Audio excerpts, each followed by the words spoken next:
আসসালামু আলাইকুম। স্বপ্ন যদি দেখার মতো দেখা যায়, তাহলে স্বপ্ন পূরণের পথে যে বাধাগুলো আসবে, সেই প্রত্যেকটা বাধা আমাদের কাছে গোলাপ ফুলের মতো মনে হবে। কেন গোলাপ ফুলের মতো মনে হবে, আমি সেটাই আজকে তোমাদেরকে প্রমাণ দেওয়ার চেষ্টা করব। দেখো, তুমি ধরো বিদেশ যাইতে চাচ্ছ। এখন বিদেশ যাইতে চাইলেই কিন্তু বিদেশ যাওয়া যায় না। বিদেশ যেতে হলে বিভিন্ন ধরনের প্রসেসের মাধ্যমে যেতে হয়। পাসপোর্ট করতে হয়, ভিসা করতে হয়, এম্বাসিতে গিয়ে অ্যাপ্লাই করে তাদের কনভিন্স করতে হয়। তারপরে বিভিন্ন ধরনের ক্রাইটেরিয়াগুলো থাকে। এখন তুমি স্থির করেছো যে তোমাকে বিদেশ যেতেই হবে, সেখানে গিয়ে ইস্টাবলিশ হতেই হবে। এই যে তোমার মাথার ভিতরে একটা স্বপ্ন, একটা ড্রিম সেট করে নিয়েছো, এবং সেট করে নেওয়ার ফলে যতগুলো প্রসেস আছে, প্রত্যেকটা প্রসেসই কিন্তু লেন্দি প্রসেস এবং বিরক্তিকর প্রসেস। ধরো পাসপোর্ট অফিসে গেলে লম্বা লাইনে দাঁড়াতে হয়। সাধারণত মানুষ লম্বা লাইনে দাঁড়িয়ে থাকতে বিরক্তি বোধ করে, কিন্তু তুমি যখন পাসপোর্ট অফিসে তোমার পাসপোর্ট করার জন্য লম্বা লাইনে গিয়ে দাঁড়াবে, তখন তোমার কাছে সেই বিষয়টা, সেই অপেক্ষাটা আর বিরক্তিকর মনে হবে না।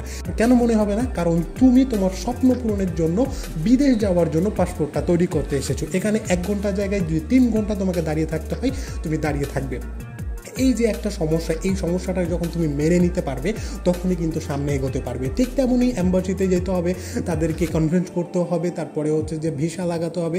এই যে বিভিন্ন ধরনের প্রসেসগুলো, একটা কিন্তু সমস্যা।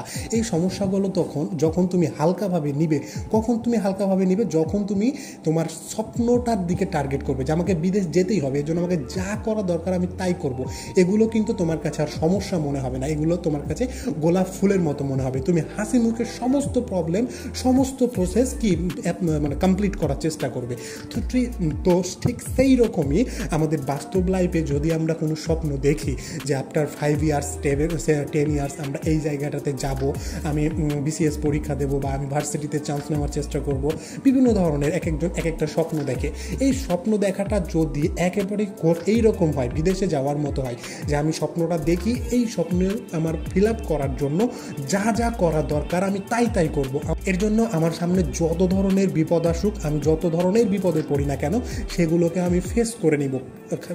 আর এটা করতে পারলেই কিন্তু জীবনে সফল হওয়া যাবে। সুতরাং স্বপ্নটা এমনভাবেই দেখতে হবে যাতে সেই স্বপ্নের জন্য সব কিছু আমরা করতে প্রস্তুত থাকি। সুতরাং আমি সর্বোপরি একটা কথাই বলতে চাই, যে স্বপ্নটা দেখছো, যেটা হওয়ার চেষ্টা করছো, সেটার পিছনে লেগে থাকো।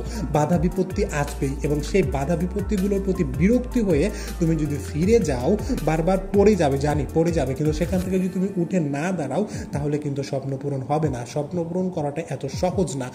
তুমি যদি ওই কথাটা চিন্তা করো, তো যে বিদেশে যাওয়ার জন্য যে পাসপোর্ট, সেই পাসপোর্ট অফিসে গিয়ে লম্বা লাইন দেখে তুমি যদি সেখান থেকে সরে চলে আসতে, তাহলে তোমার কিন্তু আর বিদেশ যাওয়া হতো না। তো সেমভাবে একই প্রসেসে যে স্বপ্নটা দেখছো, সেই স্বপ্নটা পূরণের জন্য যা যা করা দরকার সেটা করতে থাকো, লেগে থাকো, ইনশাআল্লাহ একদিন সফলতা আসবে। তো ভালো থাকো, সুস্থ থাকো, দেখা হচ্ছে পরবর্তী কোনো ভিডিওতে।